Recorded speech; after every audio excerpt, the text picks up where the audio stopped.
Welcome to the Deep Dive. Today we're tackling, well, one of the biggest things changing everything around us, large language models. LLMs. That's right. The tech behind tools like ChatGPT that seem to understand and even generate human language. It's pretty fascinating stuff. Absolutely. And the big questions are, how did we get here? How does a machine learn to do that? It feels almost like magic sometimes. It really can.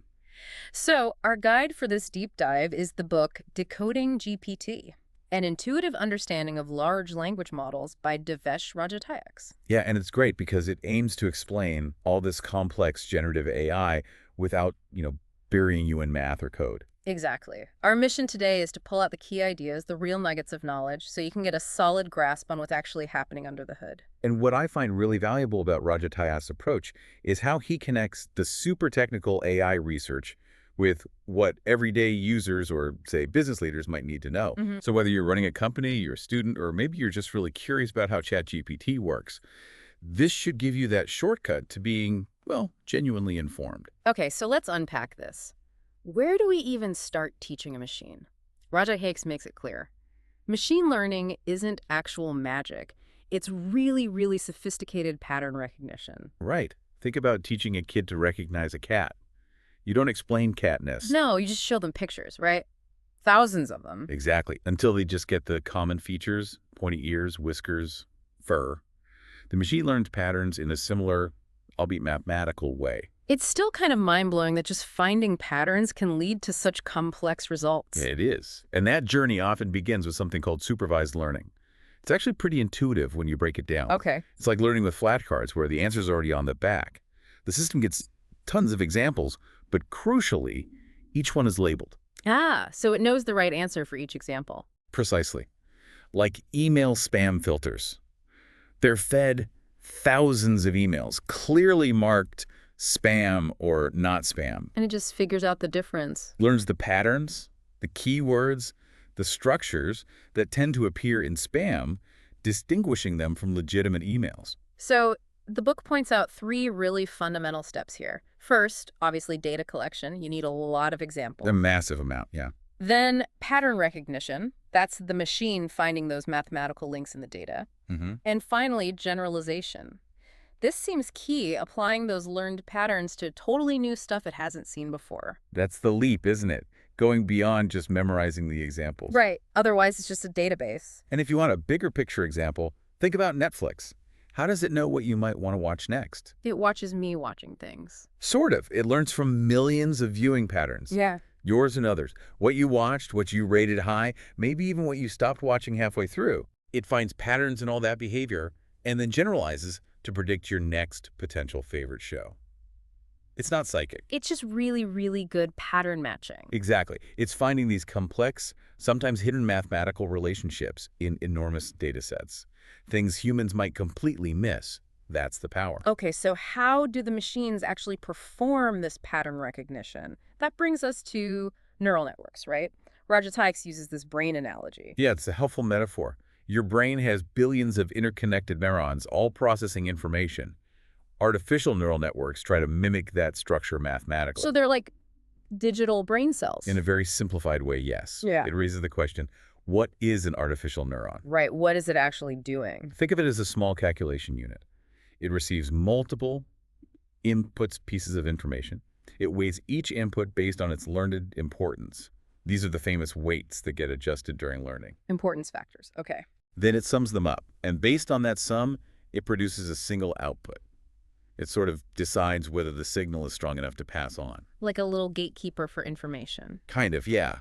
And that simple process, repeated across potentially millions or billions of these neurons in a network, allows for complex processing. And these neurons aren't just scattered randomly. They're organized into layers, right? There's depth involved. Exactly.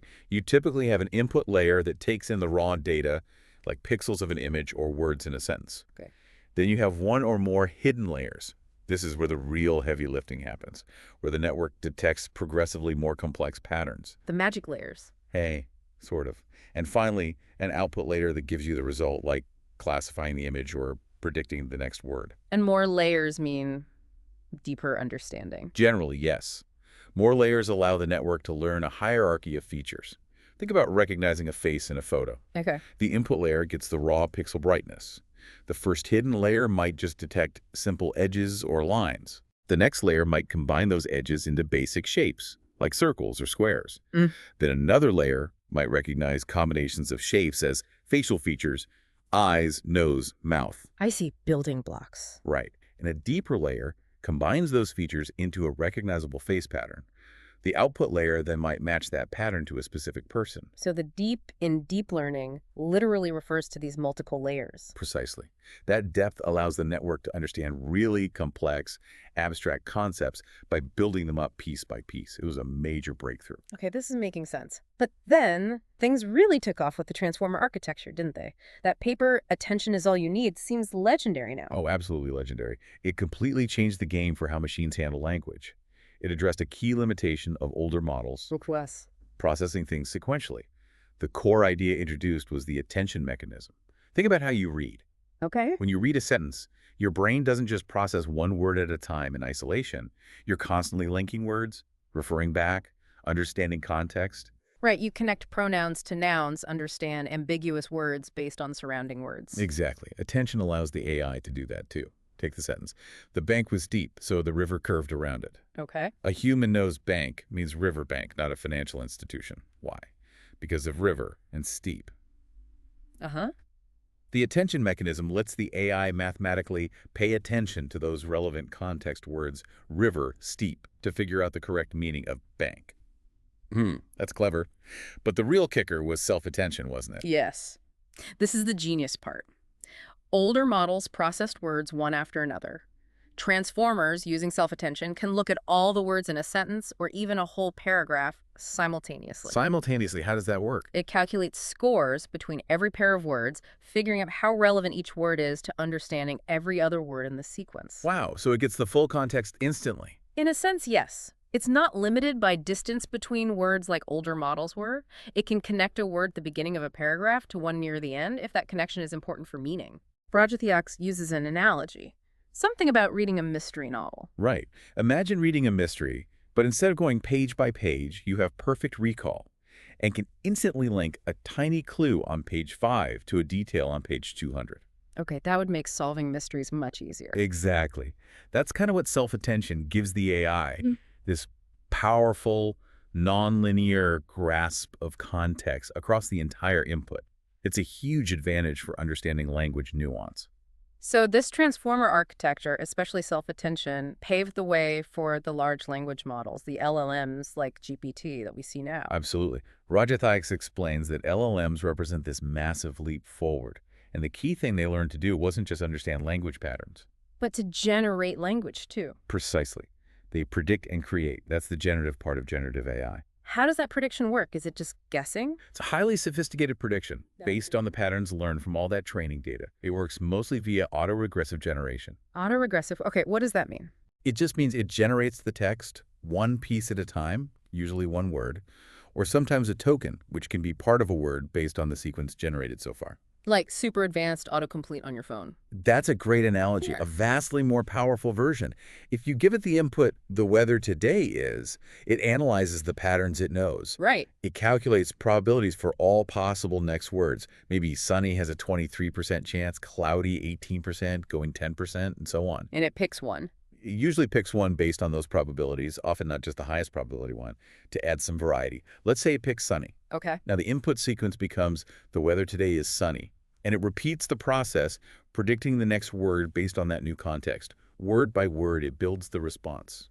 It's amazing that such a step-by-step process can create coherent paragraphs or even code. It really is. Yeah. And that leads to another fascinating point Rajadhyax covers, emergent capabilities. Ah, yes, this sounds intriguing. Abilities they weren't explicitly trained for.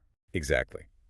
As these models just got bigger and bigger, more data, more parameters, they started displaying skills that nobody directly programmed in. Like what? Things like basic reasoning, solving logic puzzles, writing functional computer code, translating between languages they hadn't seen much paired data for, even showing sparks of creativity, like writing poetry or suggesting novel ideas. So the scale itself unlocked these abilities. It seems so. It's one of the biggest mysteries and most exciting aspects of LLMs. It helps explain why models like ChatGPT felt like they came out of nowhere and were suddenly so capable. It wasn't one single new trick, just scaling up the existing transformer tech. Largely, yes.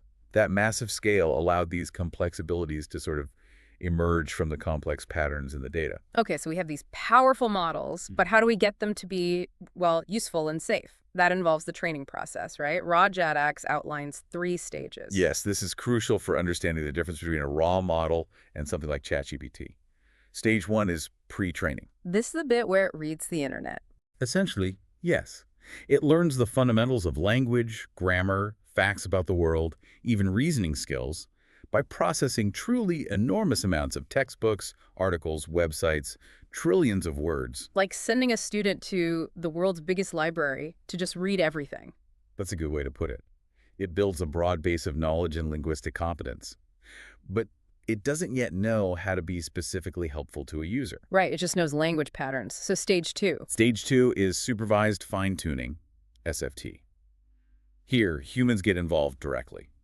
Trainers create examples of prompts and high-quality desired responses. So showing it what a good answer looks like. Exactly. Teaching it to follow instructions, answer questions helpfully, stay on topic. Think of it like an apprenticeship.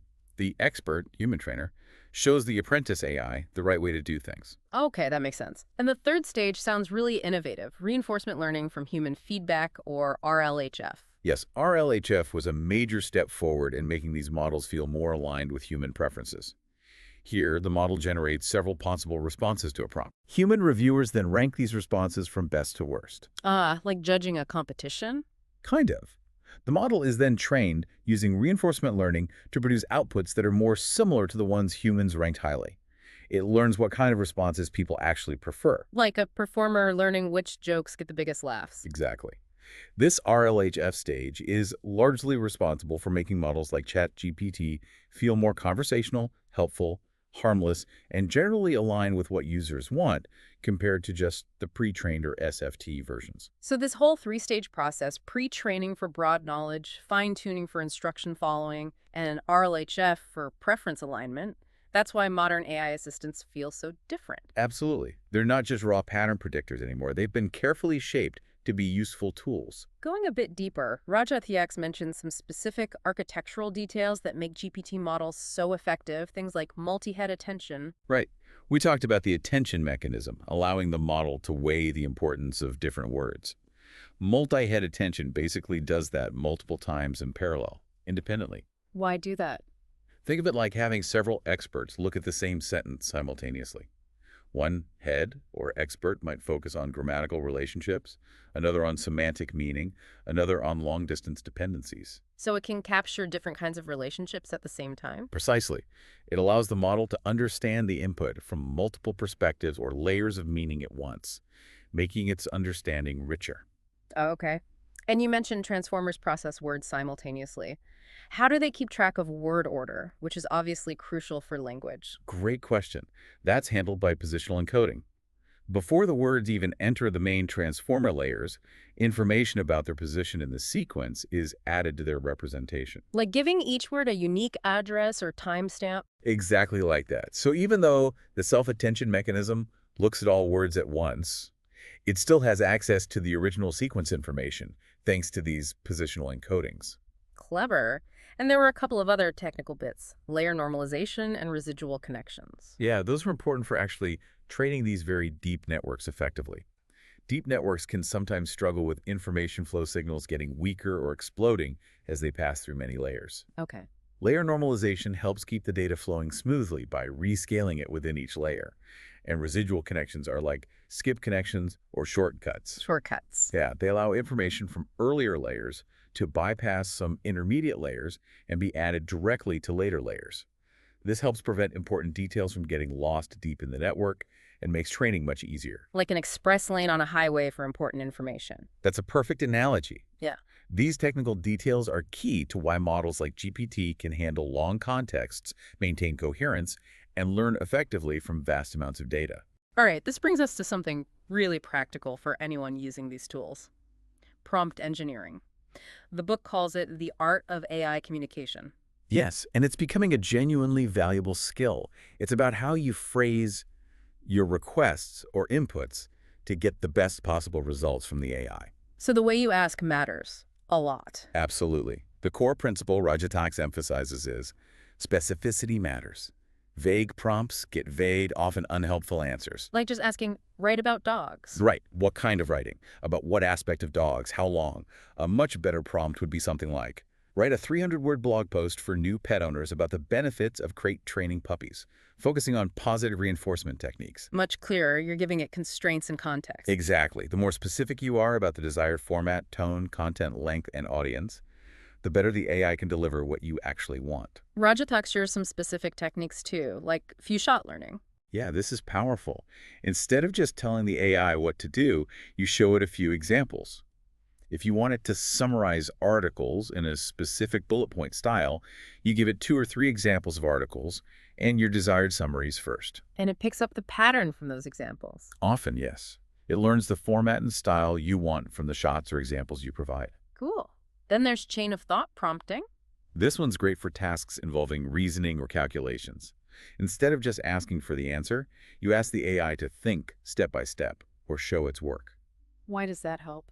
It seems to force the model to break down the problem into intermediate steps, which often leads to more accurate and logical results, especially for math or reasoning problems. Plus, you can see its reasoning process. That makes sense. And role-playing. This is about giving the AI a persona. You tell it who it should be. For example, act as an experienced travel agent. Plan a 7-day itinerary for a family with young children visiting Costa Rica, focusing on nature activities and relaxation. So it adopts that perspective. Yes, it helps the AI tailor its response style, tone, and content to fit that specified role. It can be really effective for generating specialized content. Where are people using these prompting skills? I mean, in the real world. Oh, everywhere. Businesses use it for drafting emails, creating marketing slogans, summarizing reports.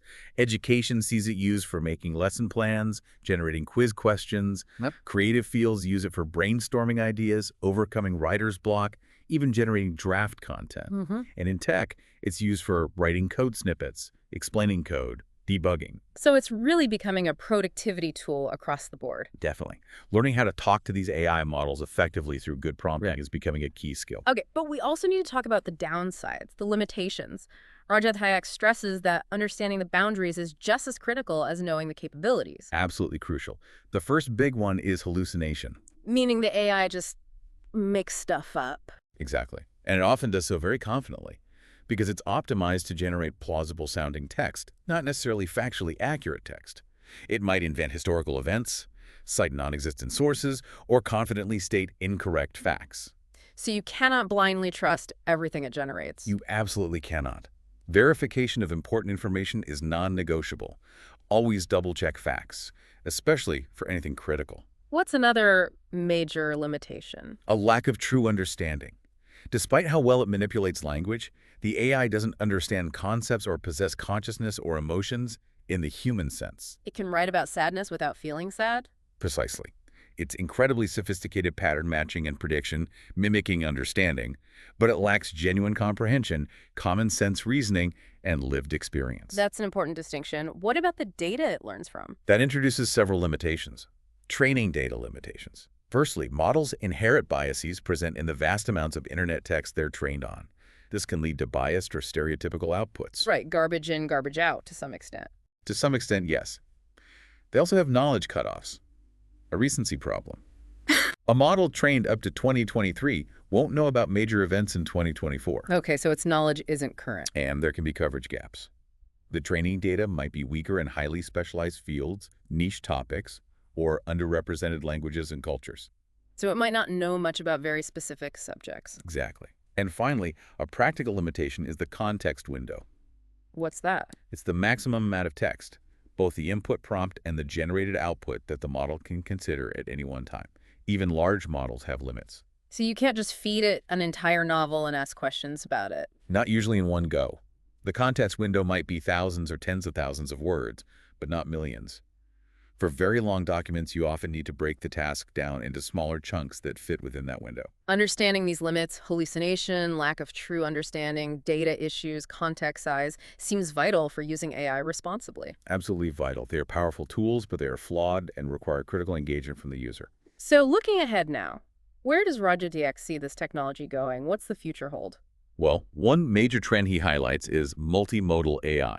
Meaning AI that handles more than just text. Exactly. Models that can seamlessly understand and generate combinations of text, images, audio, and even video.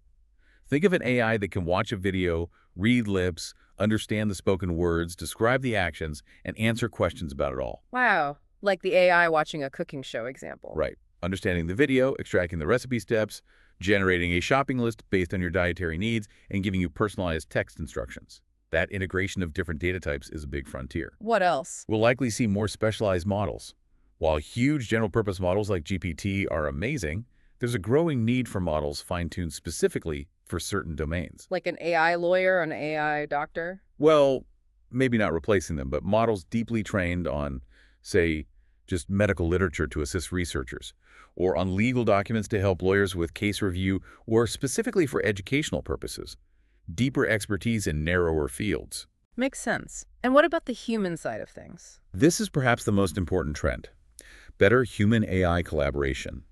The focus is shifting towards AI as a co-pilot, an assistant, something that augments human capabilities rather than just replacing tasks. So working with the AI. Yes, this involves things like more personalization, where the AI adapts to your specific needs and style, and hopefully increased transparency or interpretability so we have a better sense of how the AI arrives at its answers. The goal is synergy. Enhancing our abilities, not making us obsolete. That's the ideal, yes. Yeah. Leveraging AI's strengths, speed, data processing alongside uniquely human strengths, like creativity, critical thinking, and empathy. To make this more concrete, Rajadhyax includes some case studies, right? Examples of AI already making an impact. Yes, and they're quite revealing. For instance, in the content creation industry, a marketing agency used GPT models to generate initial drafts for social media posts, email campaigns, blog ideas. The first draft, okay. Right. Then human writers and editors would take those drafts, refine them, ensure they match the brand-specific voice and strategy, and add the creative flair. So AI for speed and scale, humans for quality and nuance. Exactly. And the result, they reported something like a 300% increase in content production volume while maintaining quality standards. It dramatically sped up the initial, often time-consuming drafting phase. That's impressive. What about customer service? Another great example. A tech company implemented AI to handle initial customer support interactions. The AI could categorize incoming tickets, answer frequently asked questions, suggest solutions for common problems. Handling the routine stuff. Yes. This freed up the human support agents to focus on the more complex, nuanced, or emotionally charged issues where human empathy and problem-solving skills are irreplaceable. And the outcome? They saw a significant drop in average response time, something like 60%, and customer satisfaction scores actually went up because people got faster answers for simple things and better support for complex ones. So optimize the whole system. And software development. That's another big one. Startups and even larger companies are using AI tools, often called code assistants, for things like generating boilerplate code, suggesting code completions, finding bugs, and even writing tests. Like a pair programmer. Kind of, yeah. A developer describes a function they need, the AI generates a first pass at the code, and the developer then reviews, tests, and refines it. So it doesn't replace the developer? Not at all. Yeah. It speeds up the more repetitive coding tasks, allowing developers to focus more on higher-level system design, architecture, and complex problem-solving. It boosts productivity and accelerates prototyping. These examples really highlight that collaborative aspect we were just talking about. They really do. The pattern is often AI handling the initial, scalable, or repetitive parts, and humans providing the oversight, refinement, strategy, and critical judgment. So wrapping this all up, what are the key takeaways? What should you, the listener, take away from this deep dive into decoding GPT? Rajadhyax offers some really practical advice tailored to different people. For business leaders, the message is, start exploring, but start small. Don't try to automate everything at once. Right. Pick low-risk pilot projects. Focus on augmenting your workforce, making them more productive rather than wholesale replacement. And crucially, invest in training your team on how to use these tools effectively and responsibly. Set clear guidelines. Makes sense. What about for students or professionals, people using these tools in their daily work or study? The big one is learn prompt engineering.